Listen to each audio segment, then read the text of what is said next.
In this video, we will see dry run of the code. So now let's quickly check it how this code will work. So this is my code and this is my array with its indexes, right? So let me mention it. So these are my elements, okay, and these are the indexes, okay. So now let's quickly check. So I will start with I0. I will go till I n minus 1. So I is 0 here and I will go till I less than n minus 1. So n is 5, 5 minus 1 that is 4. So we'll go till 4 only, less than 4. Okay. And j will start with 0 now in this loop. J will start from 0 and j will go till n minus I minus 1. So for this loop, I is at 0, right? So n minus 0 minus 1, that is again n minus 1. And if it is n minus 1, so can I say like it is less than 4 only. So j will start from 0 and j will go till 4. So let's quickly check it. So these are my indexes. This will be my jth element, right? I will compare between array j and array j plus 1. So I will compare between 9 and 7, right? Which is greater? 9 is greater. So what I will do? I will swap it. So this 9 will swap with the j. So after this thing, it will be something like this. So my 7 will here, 9 will here, and it will be 420. Or let me do this with red pen only. So 97420. Now after this, I will do j plus plus. Now your j point will be here at one index, right? From 0 to j will be 1, right? Again, you will compare between j and j plus 1. Is 9 is greater than 4? Yes, it is. So again, what we will do? We will do a swap. So we will do a swap. Remember that this is j plus 1. You are doing a swap. So your 9 will be here, 4 will be here, and all the rest of the elements will be same. Now again, after doing j plus plus, j will be at 2. So where is 2? J is here. Alright. Again, you will compare with the adjacent element, j plus 1 will be here. Right. You will compare between 9 and 2, which is greater? 9 is greater. You will do a swap. So after a swap, alright. So your 9 will be here and 2 will be here and rest of the elements will be same. And again you will do j plus plus. So now j will be at position 3. So j will be point lie here. J plus 1 will be this. Again you will compare 9 and 0, which is greater? 9 is greater. So again you will do a swap. It will be like this. So 9 will be here, 0 will be here, and 7, 4, 2 will be same. And your j pointer will be now at 4, right? J will be, j is equals to 4, j plus plus. But I have a condition that j should be less than 4. So now this loop will terminate, right? This will end here basically. And after this loop, basically we got one pass and you can see my one of the element that is 9 is sorted, right? So this is after pass 1. Okay. Let's quickly check how this swap is working. Basically how we are swapping. So we are passing I, j and array. So we are passing the indexes. So suppose let's take this example. We are passing j and j plus 1. So 3, 4 and we are passing the array. Okay. So how we are doing? We are saying temp equals to array of 3. So what is array of 3? That is 9. And then we are saying array I equals to array j. So what is ARR of j? Right, j is the second element. So that is j plus 1. So that is equals to 0 here. And then we are saying array j. Okay. That is ARR of j is equals to temp. So temp we have 9. So now our ith element will become 0 and jth element will become 9, right? So the first element, okay, the first element will become 0 and the second element will become 9. So that's why from 9 0 we are shifted to 0 9.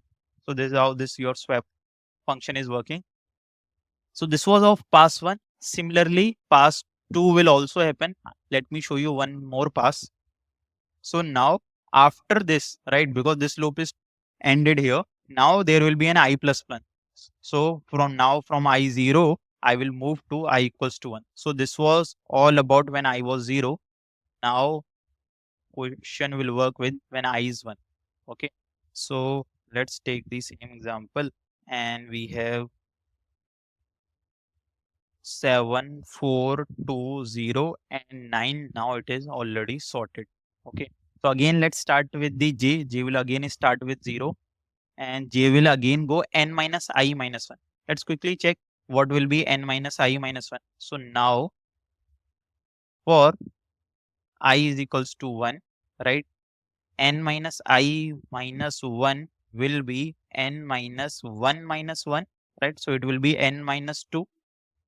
And now what is n? N is 5, so 5 minus 2. So j will go less than n minus 2, that will be less than 3, right? So j will go from 0 to less than 3. Okay, let's quickly check how it will go. So this is my jth element, this is my j plus 1 element, right? Is 7 is greater than 4? Yes, it is. So what we will do, we will again do a swap, right? So we will do a swap, and my 7 will come here, 4 will come here, 2, 0, and 9 be in the same position, right? And after this, what I will do, again, I will move from J0 to J1. So now J is at 1, J plus 1 is at 2. Again, is 7 is greater than 2? Yes, it is. So what I will do, I will basically swap it. So I will swap them, and it will be 7 will be here, 2, 4, 0, and 9 will be here. So now again, J will start from 1, like J will move from 1 to 2. So J is now 2. J plus 1 is 3. Is jth element is greater than 0th element? Yes, it is. Your jth element is greater. So what you will do, you will swap it. So you will swap it. So after swapping, 7 will be here, 0 will be here, and 2, 4, and rest of the element will be saved. Right. Now your j plus plus j will be at 2, 2 to 3. So j will be at 3, and j plus 1 will be at here. Right. Now you can see your j is 3, right? But you will come to here. Is j is less than n minus I minus 1? Is j is less than 3? No. Right. So you won't come under this condition, right? The loop will end only. Right. And you can see once my 7 reached to this position, there is no need to swap. Right. I can stop it here. Right. So can I say my 7 is also now in correct position?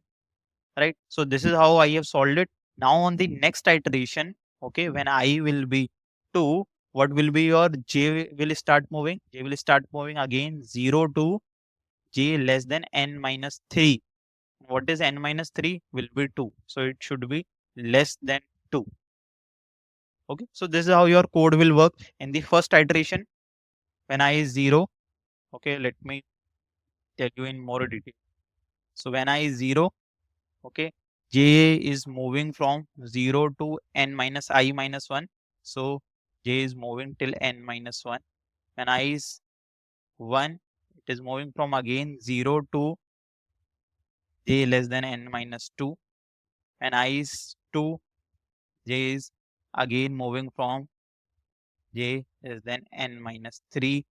When I is 3, okay, again it is moving from 0 to n minus 4.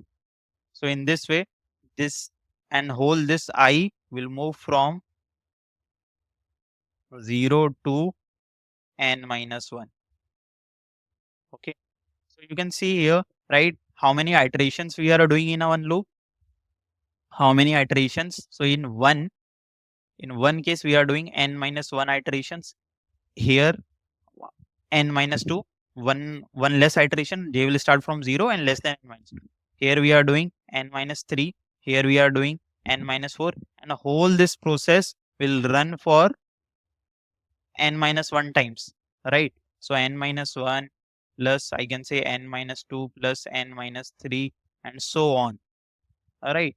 So again here the time complexity, if I write the sum of it, n into n minus 1 by 2 will be n square minus n by 2, ignoring the constants and taking the higher order.